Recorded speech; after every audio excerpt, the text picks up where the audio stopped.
चला आता सकाळचे 6 वाजले. आता 6चा टायमिंग झालेला आहे पारायणाचं. काल उन्हामुळं पहिला दिवस होतं आणि उन्हामुळं टाईम चेंज झालेला आहे. म्हणून आता सकाळी 6 ते 8 पारायण आहे. 4:30ला उठले, स्वयंपाक वगैरे सगळं आवरलं. सगळं काम आवरून निघालो. चला रामकृष्ण हरी.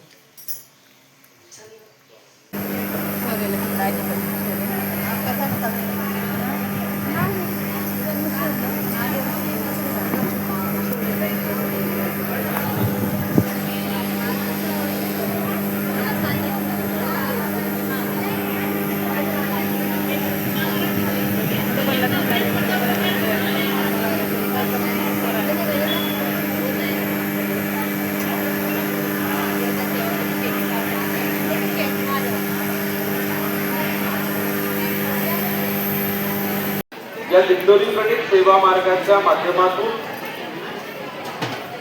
प्रश्नोत्तर विभाग असेल, मराठी संस्कृती, मराठी अस्मिता विभाग असेल, याच्यातून सण, वार, व्रत, वैकल्य हे साजरे करून आपण आपले प्रश्न कसे मार्गी लावू शकतो याचं संपूर्ण ज्ञान हे आपल्याला सेवा मार्गातून त्या ठिकाणी दिलेलं आहे. आज होणारा हा चंडीयाग प्रत्येक सप्ताहापेक्षा थोडासा वेगळा आहे. प्रत्येक सप्ताहात आपण पाहिलं आहे की आपण फक्त दुर्गा सप्तशती. रामकृष्ण हरी. आज वार आहे शनिवार. आज सप्त्याचा 3रा दिवस आणि तुम्हाला 2 दिवसा मिळूनच व्हिडिओ, कालचा आणि आजचा. काय होतं, सगळी गडबड असते त्याच्यामुळे व्हिडिओज घेता येत नाही. एवढी धावपळ होती सकाळी म्हणून व्हिडिओ घेतलाच नाही. कारण पहाटे 5 वाजता स्वयंपाक वगैरे आवरून त्यांना 6ला हजर पाहिजे म्हणून व्हिडिओ घ्यायला वेळ नसतो सकाळी. परत आता म्हणजे संध्याकाळचं परत निघायचं. आता 5 वाजलेले. आता दोघी पण निघालो. परत दुपारी थोडा येऊन आराम केला, जेवण वगैरे. 7 दिवस असंच चालणार आहे. घरात खूप पसार झाले, फक्त रोजचं आवरायचं आणि निघायचं. तर चला मग कालचा व्हिडिओ पाहिल्याबद्दल सगळ्यांना मनापासून धन्यवाद. असेच व्हिडिओ बघत चला.